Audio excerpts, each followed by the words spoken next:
Hi, everybody. Welcome to the Toronto Real Estate Podcast, your go-to source for all things real estate in Toronto. Today, we will discuss how good seller agents find and reach buyers for your property in 2024. Because, let's face it, gone are the days of relying solely on the multiple listing service, aka MLS. Today, the real estate market and its marketing have evolved, calling for innovative, responsive, creative, and tech-driven strategies to help your property stand out. From broadening your search to streamlining the process, technology, for better or worse, is the new cornerstone of finding the right buyer for your property. Those realtors and sellers who are not evolving with the times could find themselves left out in the cold. It's not just about listing your property anymore, it's about connecting. Remember, your buyer is searching for their next home on the go. Before I forget, please don't forget to like, subscribe, or comment. It means a lot to us here at Fox Marin. My name is Ian Busher, and I'm a broker with the Fox Marin team. Keep her number handy. This is Kori Marin, in-house hype girl and resident expert listing broker. And of course, a good man to know. This is Mr. Ralph Fox, our analytical, investor-driven macro picture watcher. Let's jump into it. How does a seller find the best buyer for their property in 2024? Ralph, you want to take us through it? Yeah, for sure. But I'd like to step back and just acknowledge, Ian, that you just hit your 10-year anniversary in real estate. Congratulations. Thank you, sir. Thank you. Yeah, a couple of days ago. You must have started in real estate when you were about 15 years old. So that's pretty amazing in and of itself, but definitely a big marker. So congratulations. Thank you very much. Yeah, we before we jumped on this, what did we say? It's feels like 25 years crammed into 10, right? Oh, for sure. Yeah. Fast-paced, hectic, but very rewarding. Yes. And I couldn't have done it without you guys either. So thank you for that. You've been 80% of it has been with the Fox Marin team, which is awesome. Awesome. I love that. Awesome. Well, we're very lucky to have you as part of the team and as Vice President of Sales for Fox Marin. So thank you, awesome sir. All around. High fives. We can have high a little fives, celebration. Virtual high fives. Exactly. And we'll have to do something to mark this event in person maybe later on this week. But anyways, let's get into the topic of the day. Mm-hmm. So one of the things I want to throw out there is let's just talk about the importance of having innovative methods in marketing in 2024 in real estate. And Kori, being the head of marketing for Fox Marin and the voice and spirit and heart of our team, brand, and company, I thought I'd just pass this one over to you to start with. Thank you, Ralph. I think this is such an interesting topic, and we talk about it so much with our selling clients in person that I think this is just an amazing topic for us to share on this channel for sellers who are considering listing their property this year and really considering the avenues they can explore and get super hyper creative and innovative when working with their agents to sell their properties, to find that buyer that's perfect for their property, that's willing to pay the highest and best because they are emotionally connected to that gem. And so real estate has obviously evolved like many industries over the last decade or two due to the introduction of technology. But even more so, we often use the analogy that buyers are shopping for their next property while they're on the go. They are legitimately standing in Starbucks waiting for their venti cappuccino with extra foam. Then they're scrolling through their handheld devices, looking at different apps like Realtor.ca or House Sigma or Listed, and they're searching for that next best thing. They're searching for something that's going to make them stop in their tracks and move into action. And we all know that nobody has an attention span anymore.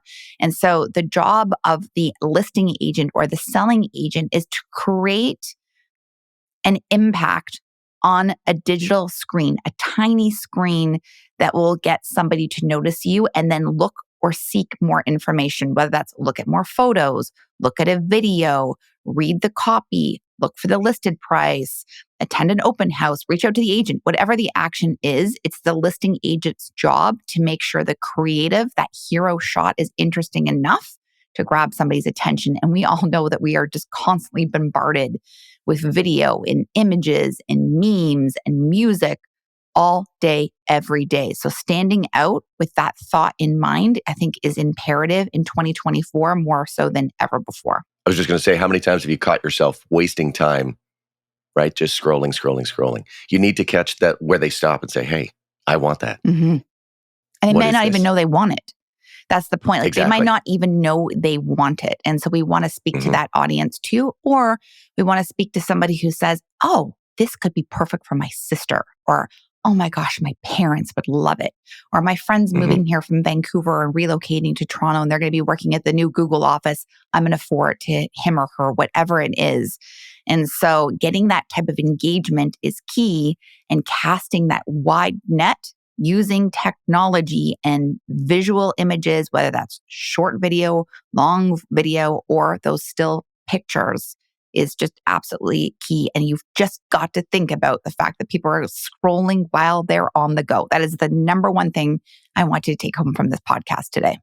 And Ian, I know we're talking about this from the seller experience, but obviously sellers are looking to attract buyers. So over the course of the decade that you've been in the business, there's been so much changes in the industry. How have you seen the behavior of buyers change in terms of influences that attract them to a property, knowing that you were in the business, for example, before House Sigma existed or before they opened up data to all to the public versus having everything sheltered into MLS? What changes have you seen in the way buyers are searching and looking for properties and ultimately become attracted to them? It's funny that you bring that up because I was thinking about how, like, what was the thing that led me to buy my first property, and how did I reach out to the bank or the mortgage broker? How did I get the ball rolling once I went to an open house and realized I had no idea what I was doing yet? And that's what it was, walking by somewhere and saying, hey, I want that. Like, the characteristics of this home are amazing, and how do we do this? But I think that was kind of how it used to be, is you would come across something in person, an open house, a newspaper ad, and people would come to you and say, how do I do this?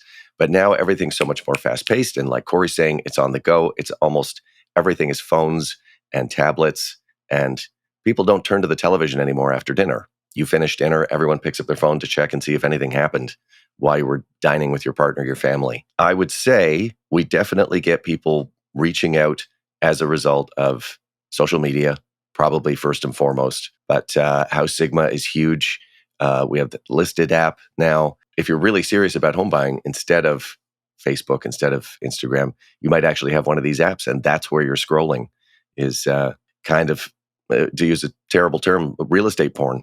You're going through it looking for something that's really interesting to you, that it's going to pull you in even further. It's interesting because MLS failed and Realtor.ca failed so badly that these third-party apps realized that they could have a much better customer experience on their interface.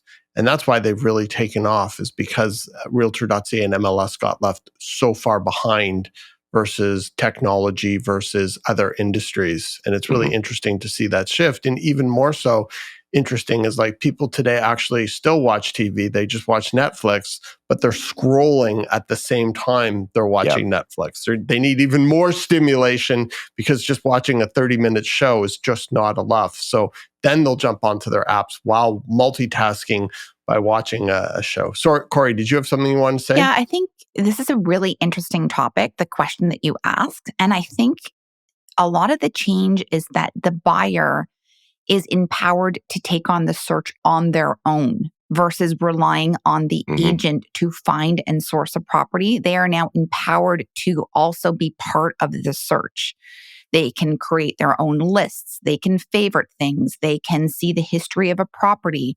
They have all of these different apps that we keep talking about, which they never had access to. And they are not relying on the agent having access to the information on MLS. And they're not relying on the Globe and Mail's real estate section being published every Saturday or Sunday. I mean, it's evolved so much in the time that we've been in the business that when I first started listing properties, I would take out an ad in the Globe and Mail and pay for that little spot, which we would never invest in that now, knowing we have so many other avenues to leverage and put money behind in marketing that is going to make such a bigger impact for the seller and the seller's prospects for that property. So I think it's really that the buyer is just a lot more part of the process when it comes to the search, because they have access to so much more information. And what's so interesting is there's technology that's evolved not directly specific to trading in real estate that has had such a massive impact. Like one of the things I just thought of is Google Maps and people looking at satellite images and looking at things that are happening in the neighborhood, and then being able to go on the City of Toronto website and look at development applications, and then go into the Fraser Institute. And one of the things, we were talking about this on a call yesterday with one of our sellers, and we were saying to her, and this is so true, is ever since COVID, we've seen such a dynamic shift in people who are looking to purchase a property, or buyers, whereby before they even leave their house now, it's very premeditated. It's not like, let's just have a coffee and look at, go to open houses or go out with our agent and look at 20 properties. If somebody's going to leave their house to look at a property, they're going to have done a ton of meticulous research. And it just blows my mind away, if we're hosting an open house and a buyer walks in, how much they already know about the property before they actually step into it. And so taking a step back to the actual topic of this conversation for today is that it's really important to have that package and tell that story now so more than ever, because it's more important to buyers now so more than ever. I completely agree with that. Even a brand new buyer, which I have all the time looking at listings, if there's no photos apart from a shot of the outside, won't go see it. Somehow 100%. Even they know there's something wrong with this. There's got to be something wrong with this if it's not being represented properly. I'm not taking my track pants out to go see properties if I don't have to. Yeah, exactly. I'm all about the drawstring between the January and February. Yeah. And let's talk about, because Ian, you touched on this, and I'll push this back over to Core, but let's talk about how mobile has really shifted the landscape of Toronto real estate from a listing perspective.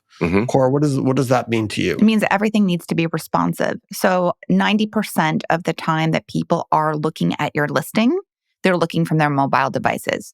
They're not on their desktop. They're not on their Commodore 64. They're not on their Dell laptop that we all used to be on back in the day. They are legitimately... They're not signing in. They're not. They're already in. They're already in. Yeah.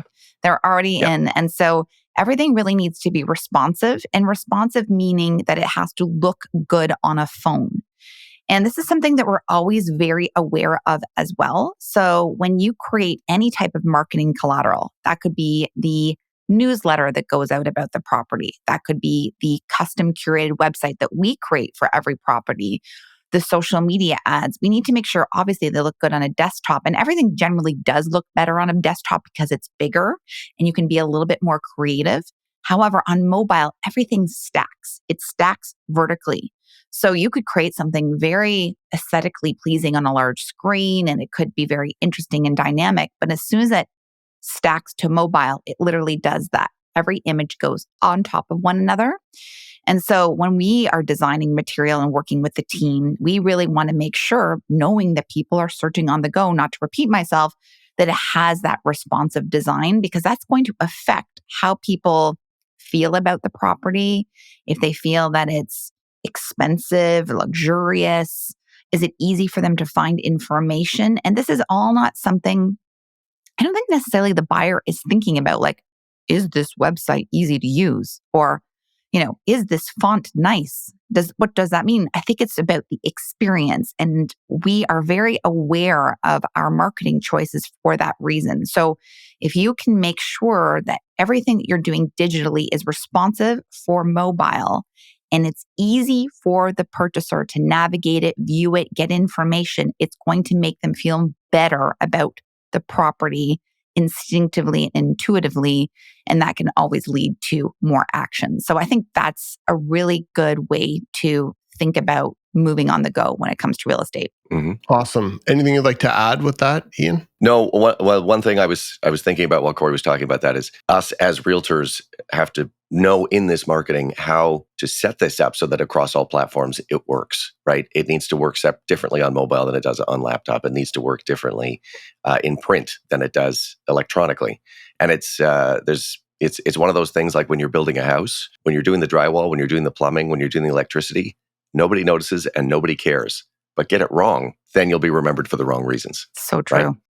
So your word seamless is perfect. It's got to be where what they're focusing on is the property. and not how your marketing is either working or not working. Yeah, or what right? button to click.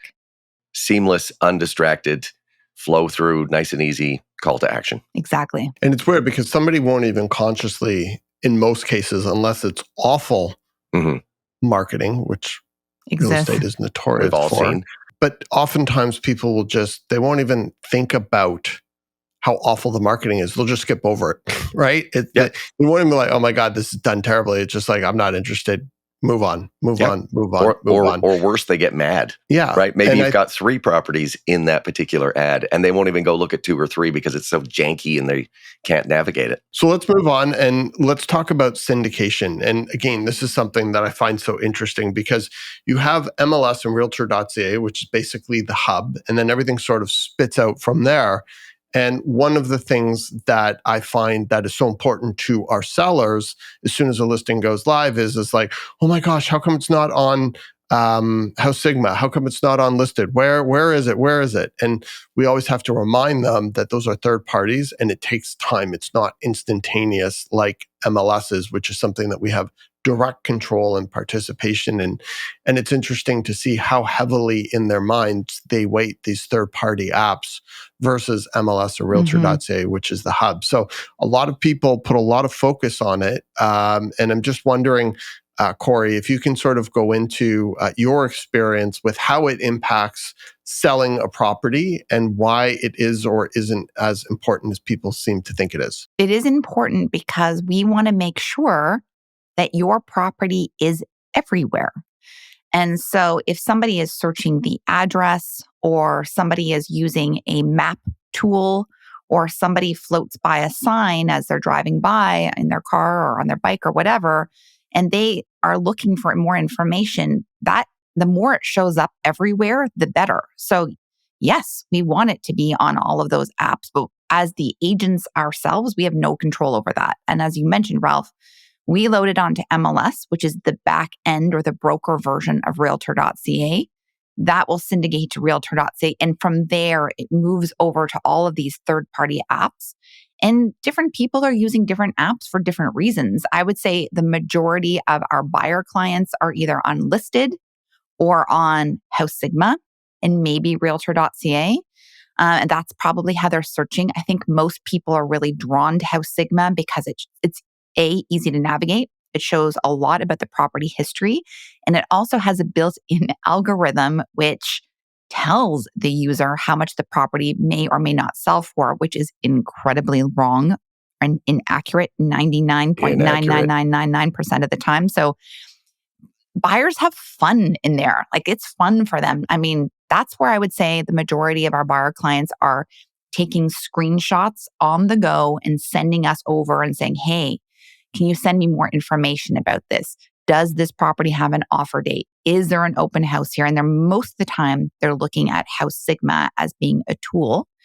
And then we're also very aware of syndicating to all of our international portals as well. And at Fox Marin, we'll be on 130 portals around the world and translated into 15 different languages. So we're not only accessing people who are searching on the go in Toronto and the GTA, we're making sure that we're accessing everybody in Canada and then plus the international crowd as well. So it is very important because we want to make sure that your address shows up no matter what tool the user is using. One of the things that I find so interesting or unfortunate about all these third-party apps is that there's certain information still that is not transparent to the general public that agents have access to. So for example, on an MLS listing, there are broker remarks.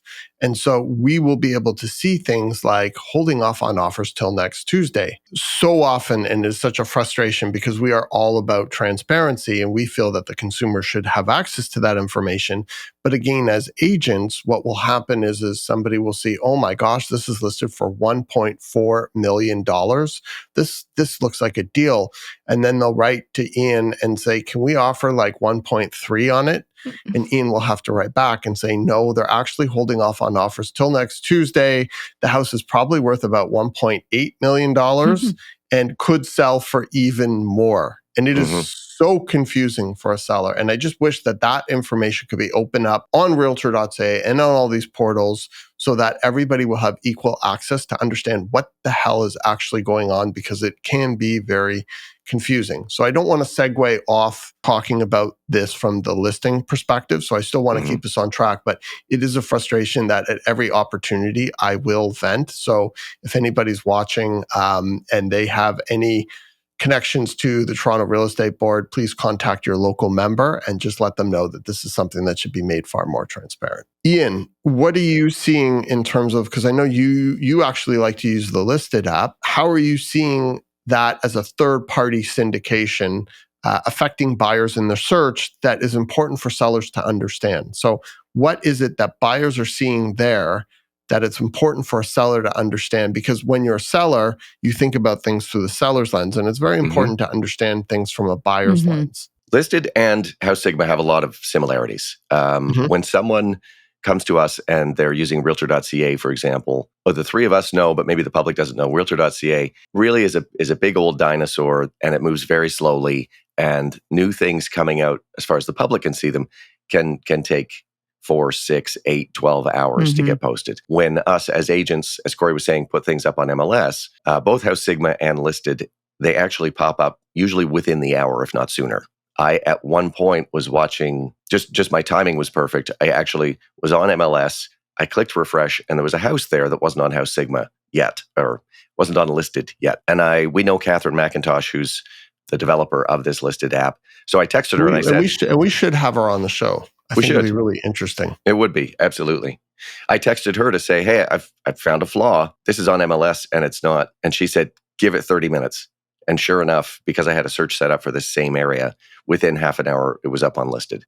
As far as sellers knowing how important these things are, anybody who's using House Sigma or Listed is going to get these things so much faster than if they're relying on realtor.ca to let them know. And I guess we should also let people know who don't know that MLS does a search overnight, sends you an email in the middle of the night and into your inbox the next morning. But one of the benefits for us as agents using Listed and House Sigma for searches is that we're not waiting for those emails to come in the next day to let you know there's a new $1.5 million home in Riverdale. You know within an hour of it coming out because your phone has given you an alert. Yeah, real time. So to answer your question, savvy buyers are using these apps instead of sort of the more traditional way that we had before, because their notifications are like that. Which is how people are thinking now. People want instant gratification. They want the new. They want the next thing. So sellers have to be thinking about that. They want to know, like, that's how the buyer is going to find your property, with that type of instant gratification. Yeah, and with things in Toronto selling as fast as they do, sometimes on day 0, which is the day it comes out, do you want to get an email the next morning saying, hey, look what you missed yesterday because we took so long to notify you? Exactly. Right? Anything to get an angle or an edge on everybody else as a buyer.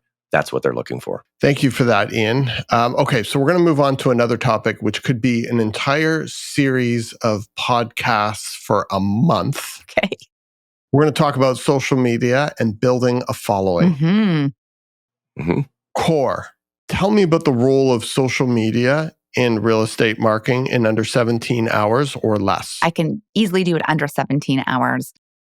Okay, how about we start with a 2 minutes or a minute and a half soliloquy here? Yes, I can. I cannot stress the importance of social media in real estate marketing in 2024 more so than ever before. This is the avenue that you want to put your marketing dollars behind. We put the majority of our marketing spend on sponsored advertising on tools like Instagram, Pinterest, and Facebook, because you are going to reach a very broad audience in a short period of time and in real time. And we're speaking the language of today's mobile user when we're using these as resources. We're putting the property right in front of the target audience. We're making it easy for them to see it. And so the more dollars we put behind it, the more reach we have. The more reach we have, the more engagement we have. The more engagement we have, the more it gets forwarded, favorited, or shared. And so our job as listing agents is to capitalize on these tools that are so perfect for real estate. Beautiful photography, cinematic video, short form video, copywriting, trendy copywriting, hashtags, everything that somebody who enjoys scrolling, this is like the perfect curated package to drop in their feed. So I would say things like fitness, real estate, architecture, food, all of these things are like classic on people's feeds because people engage with that type of thing. It gives them that feeling of, could that be me? It's inspirational and aspirational. And so, yes, I could go on about this, but this is a 100% where your buyer most of the time is living, I would say. So I'd say a lot of our properties speak to a demographic between the ages of 25 and 55. That would probably be like the buyer pool that's looking for a lot of the properties that we're selling. And they are 100% probably using one of the social media tools, if not all of them. So this is big time for us. And I think the other interesting thing about that is we've really been capitalizing on using Reels a lot more, which is shorter form video. And Instagram is really prioritizing short form video because they want to compete with TikTok. And so we've been really having a lot of success using these 30, 45-second videos on Instagram. And the engagement can be, 23,000 people viewed that video over a 7-day period with some sponsored advertising tucked behind it. So this is big time. And if your listing agent is not using those tools or doesn't already have a big following, then there's some question marks right there for you. Yeah, I think and it's one of the ways I look at it, is social proof is such an important thing when you're looking to hire an agent to sell your property. Look at their presence online across all platforms. Look at Google reviews. Look at their blog. Is it updated? Look at their website. Is it templated? Look at their social media. And I think one of the important things to understand, and it's a mantra here we have at Fox Marin, but how you do one thing is how you do everything. And if you don't have that attention to detail, if you don't have a high level of care in how you're presenting yourself, how are you going to do that with your clients? Mm-hmm. And so that is something that really matters, especially in real estate, because attention to detail matters. An extra zero in paperwork can be the difference between, in a mistake, a significant lawsuit and having a smooth transaction. Details really, really, really, really, really matter. And it's something that you want your listing agent to obsess on when they're looking to sell your property. And how that projects online is a really good sense of how they will conduct themselves in selling your property. Cord, do you have any examples of some of the successes we've had through social media marketing for some of our clients, both maybe in reach or in sales or in wins that have happened through our reach or through your marketing efforts?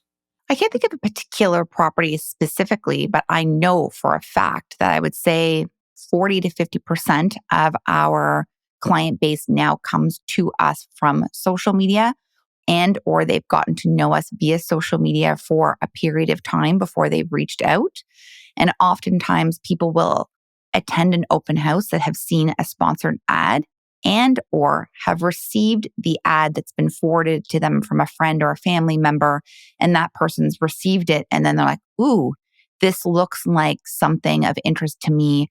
I reached out to my agent and booked a showing. It's very hard to measure conversion rate on social because it is such a broad spectrum. So we can't actually always say the root of this buyer came from a social media ad.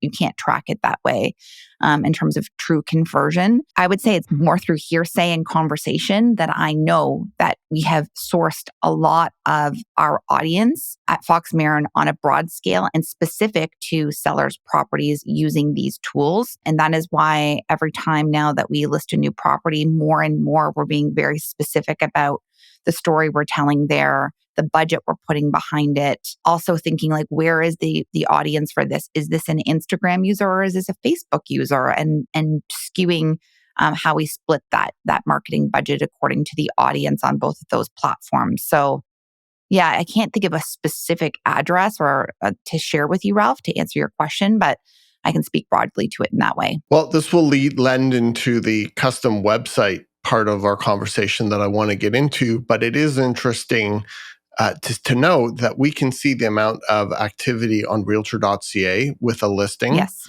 And we can also see the level of activity on a custom website that we have for one of our properties.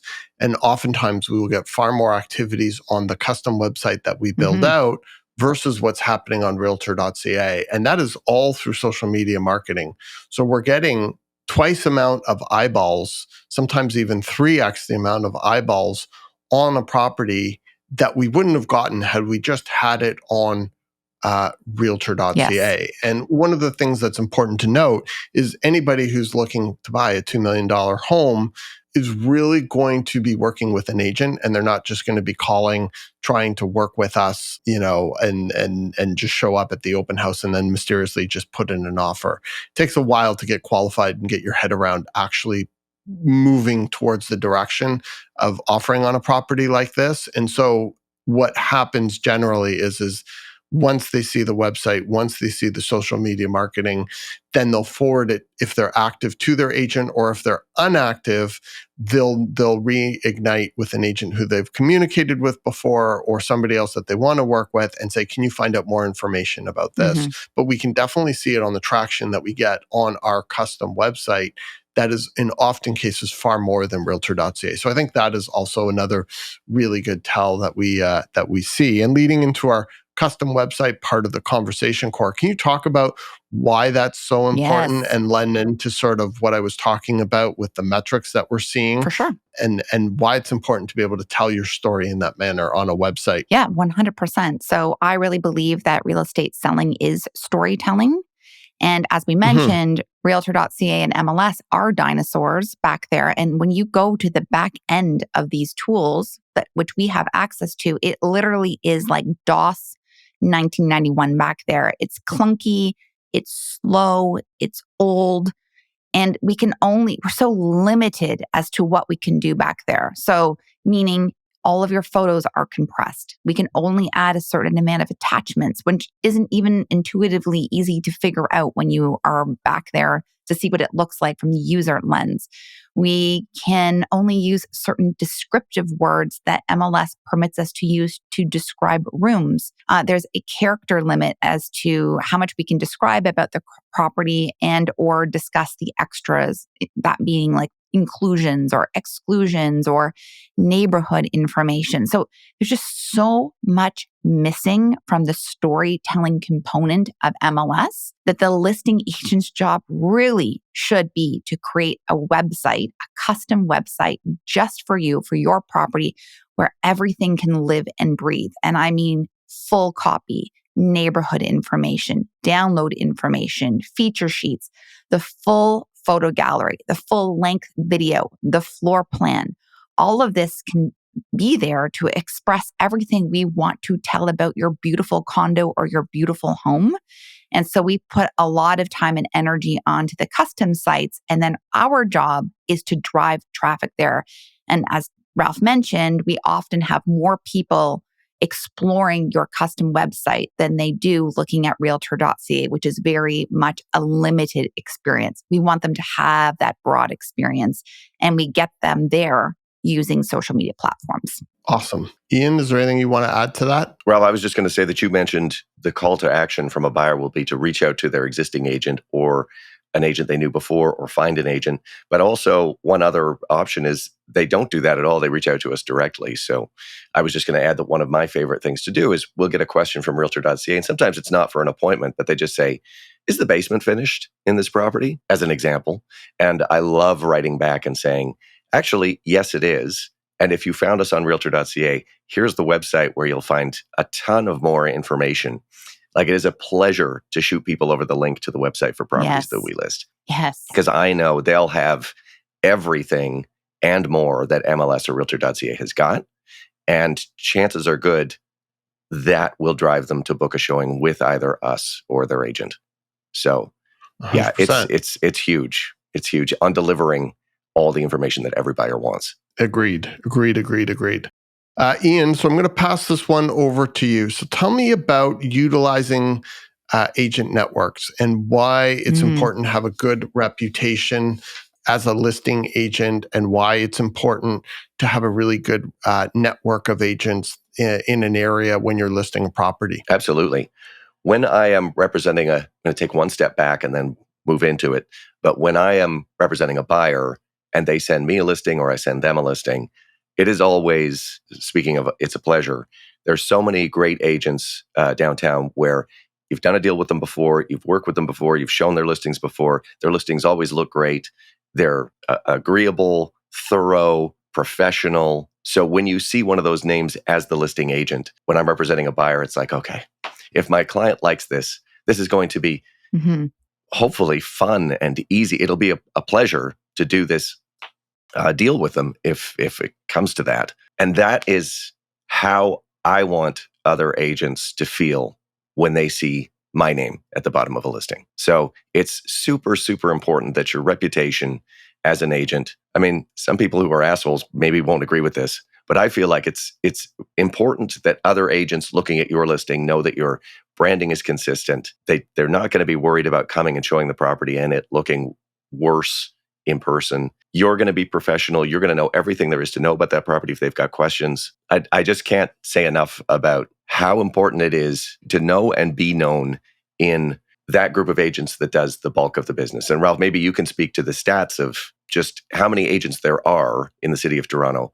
and what percentage of them are really doing the bulk of the business. 40 some odd percent will do 0 transactions in a year. 48% will do 1 to 6. So you're looking at close to like 85% of the agent population doing less than a transaction every other month. And so it's the Pareto principle on steroids, where you probably have 1% of the agents, and generally their teams, the day of the loan agent has sort of disappeared. And that's another sort of aspect to this, is there are so many moving parts that a loan agent really cannot master every aspect of it and provide the highest amount of service to their client and have the experience by doing the amount of volume at that level to give the best service to their clients. And so it's really important to understand that it's going to be a team as opposed to an individual agent that has that reputation. And on the buy side, it gives you confidence knowing that you have a very strong listing agent or listing team,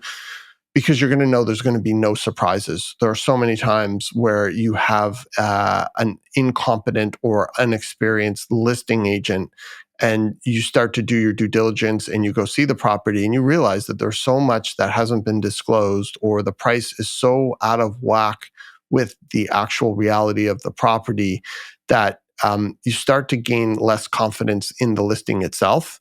And when you know upfront that everything is going to be disclosed upfront and is going to be handled professionally, it gives you a lot more confidence to want to bring a client and spend your time looking at that property, because you know what you see is probably going to be what you're going to get, versus the opposite when you're dealing with a lesser experienced agent or somebody who's working at a far lower level. And having those relationships and reputation is just so key.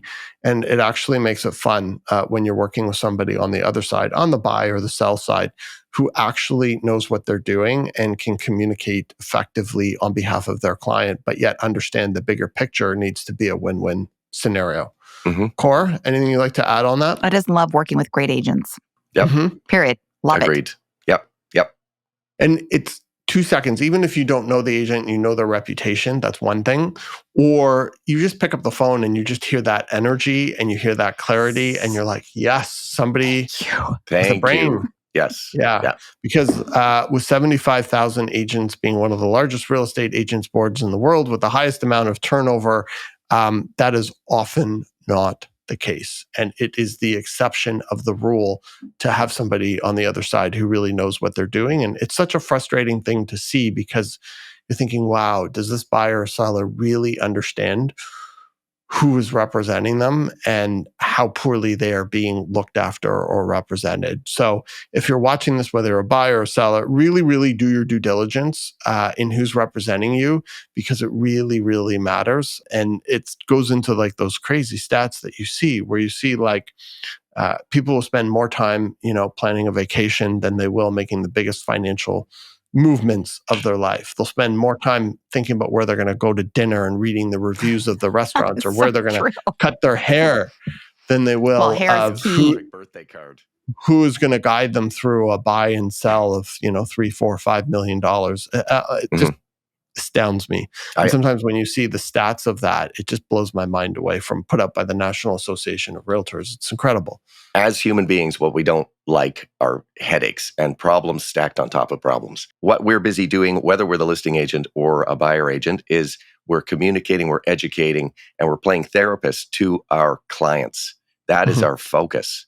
So when the other agent starts to become a problem, when the listing starts to become a problem, that's just stacking a problem on top of all of the work that you're trying to do to keep these people focused, happy, aware. So when you've got to educate the other agent, or you've got to dig deeper on the house because they didn't do it, that's just a pain in the ass. So when you see a great agent, as Kori mentions, we love you for the hard work that you're doing to make our lives easier and to make the lives of our clients easier. Awesome. Thank you for that. Cor. Yes. Open houses in 2024. Yes, no, maybe. Yes. Yep. It's the listing agent's job to cast the widest net. I think a lot of sellers put a lot of weight on open houses. Like, they think the open house is the be all and end all of the listing. And I think it was back in like 1988. Not so much now. I think they're still important. I think it's the listing agent's job to still execute them in the buildings that permit them and the complexes that do. And of course, in freeholds, they would be permitted. I think it is the listing agent's job to do them. It's an amazing way to represent the property, sell the property, get feedback from people in real time. It's a great way for really busy buyer agents to send clients to see the property if they're unable to do a private showing. So it's a really great opportunity to talk to potential prospects about the property and get that real-time feedback. So yes, do I think that somebody's going to roll in off the open house? It's like, oh, I wasn't considering buying a $3 million house until I just stumbled in here with a coffee today, and now I'm going to offer on it. No. I think qualified buyers that are going to offer will be working specifically with an agent and will likely have a private showing at some point. I really like the idea in 2024 of introducing and adding more evening open houses during the work week, so that young professionals can pop by an open house after their workday as they're heading home. I think that's really good value add. I think extending open houses and doing a little bit of longer period on a Saturday or Sunday, because people have such busy schedules with their kids going to hockey and gymnastics and all the things that kids do on the weekend. So offering more extended period could be helpful. And I think that it's also another way for buyers and the buyer's agent or potential prospects to meet the listing agent and get to know, like, and trust them as well in person. And if you're articulate and know about the property and you're fun and all of the things that are attached to that type of presentation, I think it makes potential buyers feel even better about potentially offering on the property when the time comes. So yes, they are relevant. I do not think they're the be all and end all, but I think it's our job as listing agents to explore any and every way a property could sell. Ian, what is your position from the sellers, from the listing agent's perspective on open houses? I think they have immense value. I was going to add, to course, sometimes the people that are coming through actually have already had a showing and now they're bringing their partner, or they just want to spend an hour walking around instead of the 20 minutes they were there with the agent telling them about it. They just want to get a feel for it. So it's all about exposure. And I think it's great. If you're a listing agent and you're hosting an open house, get off your phone. Oh my gosh, yes. Yes. Put your phone in a drawer and turn it off and be for there. 2 hours, For Ian? 2 hours. Yeah. 2 be there. hours? Well, I can't do that. I mean, maybe you can hold it, but get off the phone, greet people, ask them if they have any questions, right? There's nothing worse than going to an open house and kind of feeling like you're interrupting the agent by asking for something. Yes. Right. And then you have the other thing where the agent just is all over you and hovering you and following you around the house. Find a balance. And they're like, this is the second bedroom. I know that. Thank you for that. Can you just get off my back and let me and my partner just feel the space for 30 seconds and just shut up? Yeah. So there's the other side of that as well. It's definitely a fine art. Again, we could talk about open houses for 2 or 3 podcasts and the art thereof. And I think the point of why we brought it up in this particular podcast is that they do have value. Again, just like you guys are saying, it's not necessarily where your buyer is going to come from, but our job as listing agents is to expose it to the widest net possible. This is going to help the nosy neighbors get through it without a showing, without calling you for a private showing. So there's that aspect of it that's helpful. And yes, I think agent open houses don't really do a lot anymore, but the evening ones, as Kori mentioned, are huge. And even though there's a very small chance that somebody can walk in and be your buyer, there is still that chance. Totally. So, and that's our job, is to seek out every opportunity. Yes. I did have an open house recently that I think the buyer saw the sign, called their agent, came to the open house, and ended up being the highest bidder. And I don't think they were really in the market for something. So it does happen. It does. There you go. Yep. Lightning does strike. Kori. Yes. Want to round this up here because we've been talking about technology, and then we're kind of circling back to a little bit more old school, which we're talking about open houses, belly to belly. Let's talk about printed marketing collateral materials. Is it dead? Is it important? What's your feelings on that? I think it's so important. In fact, here at Fox Marin, we have just upped the ante on print marketing again. And print, in this specific context, sellers, is talking about the print collateral that is left at your home for buyers to take as takeaways when they exit your property after viewing it. So that would be the floor plan, the MLS listing, the neighborhood profile, and the feature sheet. So the feature sheet is more of the brochure that is left on the property, just to be clear about what that is, because I don't have a visual aid here. And that feature sheet, for me, and I know you guys will both agree, I want it to be best in class. I want to use beautiful paper. I want to showcase gorgeous photography. I want all the information to be bundled in there. And when somebody picks up that feature sheet, I want them to feel good about the property. That feels luxurious. It feels like something they wouldn't want to throw away. It's meaningful. Time was spent on it. Yeah, there's something about that tactile thing. And we've lost so much of that now with the information age. This is just another way to connect emotionally to the buyer. And again, like, this is not a conscious thing where they're like, oh, feel this paper. They pick it up and they're like, this property feels good and it feels good in my hands. And I want to share this. And it's a really good tool for people, especially now when so many parents are helping out with deposits, for young people to share the property with their parents who might be helping them bankroll this acquisition and say, hey, mom and dad, this is the property I'm interested in. Here's the feature sheet. And that feature sheet feels good and it looks good and it has all the information a parent might want to know. I think that really helps build trust as well. So we've actually just redesigned ours and really sort of considering the aesthetic appeal of it. And again, re-looked at the paper that we were using and are putting marketing dollars behind that too, because I think it's a really, really important thing. And as we've said multiple times on this podcast today, we want to reach those buyers in whatever way we can. And if that's another way to do it, then that's our job. Ian, so you work with a wide variety of buyers, from first-time buyers looking to buy their first house or moving up the property ladder, or a lot of our luxury clients as well. So I'm sure you've seen the gambit of no marketing collateral, awful marketing collateral, mediocre marketing collateral, and really, really, really the best of the best. From the buyer's perspective, can you talk about what that is like for them to see that and how that affects the representation or experience of the property when they're going to see the property? I'm just going to wrap up from what Kori was saying. We just sold a property at 66 a net, and on multiple occasions when agents were calling me with questions, there were many, many compliments about our feature sheet. And agents were taking our feature sheets because they were so impressed with just how nice and luxurious they were. But yeah, working with a buyer, and we go in and there's a QR code on a stand on the table, and you have to download your own feature sheet. Oh, God. There's only... It's environmentally friendly, though. It is. But it's kind of a downer. I mean, it makes it, I guess, easy to share, but there's just so much noise on your phone and your devices. It's really just nice to take that thing and put it on your table in your existing home when you get back. And later on, you're like, oh yeah, flip through it again. And Kori, to your point about the parents, if they haven't stood in the space yet, if the print material that they have just exudes luxury, that might actually even be enough to motivate the parents to say, wow, well, they're certainly, really working. Like, if the marketing material is this good, how good is this property? Because that would certainly be helpful. But yeah, we see everything from that QR code to simply black and white printouts of the MLS listing to maybe a copy of the survey, which nobody can read, or a one-pager or a postcard or just the agent's card.